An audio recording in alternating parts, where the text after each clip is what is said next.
जब भी कमिश्नर साहब को फ़ोन करो तो वो यही जवाब देते हैं कि मैं कोर्ट में हूँ। हम लोग 2 घंटे से यहाँ परेशान हाल में खड़े थे, ऊपर से कोई भी अधिकारी जो है वो नीचे नहीं उतरा। आप जो है किसी के दबाव में आकर छुट्टी पे किले पे चढ़ जा रहे। Fancy garment and kids mall, Ayesha Nagar police station के सामने, हजारखोली, मालेगांव।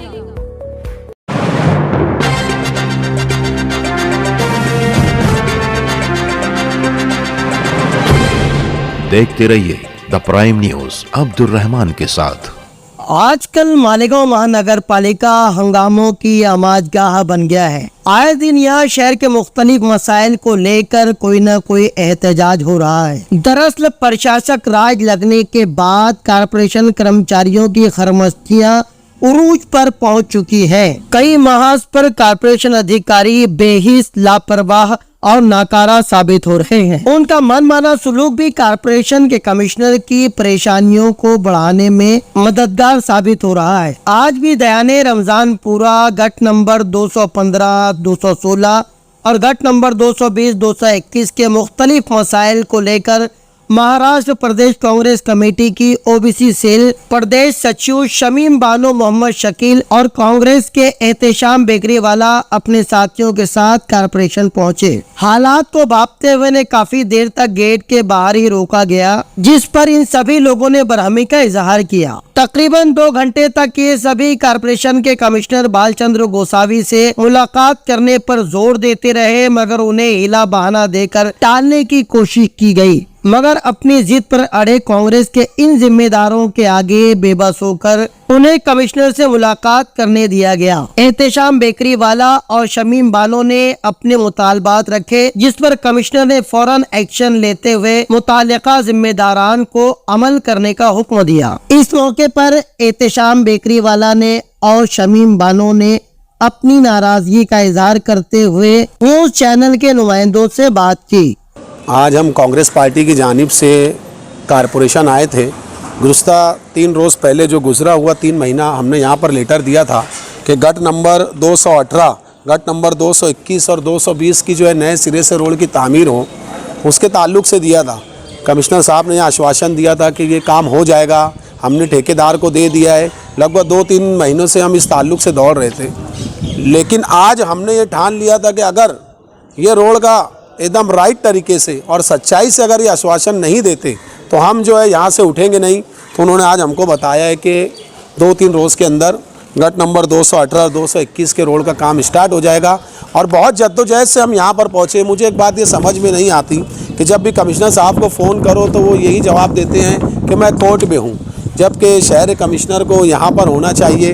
ये कोर्ट में क्यों जा रहे हैं जबकि उनकी ज़रूरत जो है यहाँ पे शहर को है। यकीन मानिए हम लोग 2 घंटे से यहाँ परेशान हाल में खड़े थे, ऊपर से कोई भी अधिकारी जो है वो नीचे नहीं उतरा।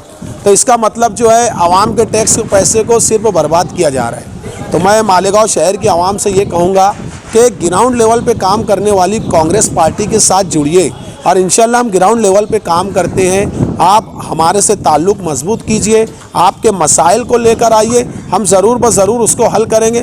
गुरुस्ते एक बात ये समझ में नहीं आई कि कमिश्नर साहब यहाँ आने के मूड में नहीं थे और संडे का दिन था कि कोई बॉम्बे का एमएलए जो है वो यहाँ पर आता है संडे के दिन और वो किले के ऊपर चढ़ के कमिश्नर साहब को बुलाता है। तो कमिश्नर साहब छुट्टी पे होने के बावजूद जो है वो किले पे चढ़ के वो बस्तियों को तोड़ने का इरादा करते हैं। तो और यहाँ पर आवाम जो वक्त है, जो उनका टाइमिंग है, वो टाइमिंग पे जब हम कारपोरेशन पहुँचते हैं तो कमिश्नर गैर हाजिर रहता है। तो बताइए ये बाबा साहब अम्बेडकर के संविधान की धज्जियाँ उड़ाई जा रही हैं। ये बिल्कुल गलत है कि आप जो है किसी के दबाव में आकर छुट्टी पे किले पे चढ़ जा रहे और आप ड्यूटी के वक्त जो आवाम के टैक्स से पैसे से आपको पगार मिलती है, जिससे कारपोरेशन चलता है, आप उस कुर्सी को छोड़ के किले पे चढ़ जा रहे। तो सर ये जो है मालेगांव शहर की आवाम के साथ नाइंसाफ़ी है। इंशाल्लाह आने वाले वक्तों में हम आवाम के काम को ग्राउंड लेवल पे करेंगे। हमारे साथ जुड़िए। हम जो रमजानपुरे से आए, हमारे जो भी काम आवाम के थे, तो हम कांग्रेस पार्टी ने इससे पहले भी हम लोग आए थे। 2 महीने से हम लोग इस काम के लिए दौड़ रहे थे। तो आज जो एक गेट पे जो भी हम तो आए थे कमिश्नर साहब से मिलने के लिए, तो कमिश्नर साहब तो थे नहीं। तो कमिश्नर जैसे हमारे सिक्योरिटी गार्ड ने गेट बंद किया। हम नहीं चाहते थे कि यहाँ जो आवाम को तकलीफ़ हुई उस तकलीफ आवाम को हम देने का हमारा कोई इरादा नहीं था। और हम कांग्रेस पार्टी जो है तो सब भाईचारे से सबको एक लेके चलती है, लेकिन इन्होंने हमको यहाँ तकलीफ़ दिया और जो आवाम को यहाँ तकलीफ़ हुई वो हमने देखा, हमको भी नहीं अच्छा लगा। लेकिन उनको हम गुजारिश किया कि भाई ये तुम गेट खोल दो और आवाम को जाने दो, हमारे जो लोग हैं वो लगे से अंदर नहीं आएंगे, हम बाहर ही उनको रखेंगे।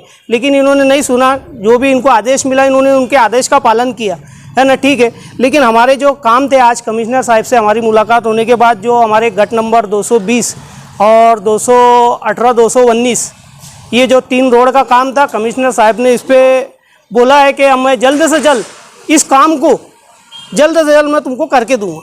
हम कमिश्नर साहब के पास लेटर लेके आए थे। हम 2-3 महीने से यहाँ परेशान हो रहे हैं। जो यहाँ के जो साहब लोग हैं वो बोलते इसके पास जाओ, उसके पास जाओ, ये साहब पास जाओ, ये साहब के पास जाओ। इससे पहले हम लोग ने 12 जून को धरना भी दिए थे, उसके बाद भी हमें आश्वासन दिया जा रहा था। फिर हम लोग ने ये ठान कर आए थे या तो हम इनसे काम लेंगे या तो जेल जाएंगे। क्यों कि कमिश्नर साहब जो है ना आश्वासन देने के काम ज़्यादा कर रहे हैं। अभी जब हम लोग आए तो वो 2-4 ही लोग थे, हमारे साथ जो भी लेडीज़ थी, जो गार्ड लोग हैं उन्होंने गेट बंद कर दिए। गेट बंद करने के बाद में हमको इधर वालों को जाने नहीं दे रहे, उधर वालों को जाने नहीं दे रहे। 2 घंटे से हम लोग परेशान थे। फिर बाद में कमिश्नर साहब आए। जब भी हम लोग आते हैं तो कमिश्नर साहब छुट्टी पे रहते, जब भी आते हैं कोर्ट में रहते, जब भी आते एकदम अप डाउन रहते। जब कमिश्नर साहब जनता की सेवक है, जब जनता के लिए टाइम नहीं दे रहे और जो बाहर का एमएलए आता है नीतीश राणे, उसके लिए इतवार के दिन, संडे के दिन भी कमिश्नर साहब के पास टाइम है। जब हमारी बात हुई फिर 2 घंटे के बाद कमिश्नर साहब आए, उन्होंने हमको ऊपर बुलाए। ऊपर बुलाने के बाद उन लोग ने हमसे पूछा क्या है तुम्हारा मसला। हमने लिए देखो भाई साहब ये ऐसा ऐसा कर रहे। उन्होंने फिर बोले सब बच्चा साहब को बुला, ये साहब को बुला, वो साहब को बुलाए और हमारा मसला हल करे। लेकिन अभी जो है उन्होंने बोले कि मैं 2-3 दिन में हम तुम्हारा काम कर दूंगा। हमने बोले भाई ये 2-3 दिन में क्या मसला है। बोले 8 दिन हो गए, हमने ठेकेदार को टेंडर दिया था, अब वो 8 दिन का हमारे पास टाइम रहता। ठेकेदार लिया तो ठीक है, और नहीं तो हम दूसरा ठेकेदार पकड़ेंगे। अब ये ठेकेदार अगर शाम तक के 5 बजे तक जवाब देता है तो ठीक है, तो दूसरा ठेकेदार 2-3 दिन में हमारा काम चालू कर देगा। ऐसी तमाम तर खबरें देखने के लिए देखते रहिए द प्राइम न्यूज़ मेरे यानी अब्दुल रहमान के साथ।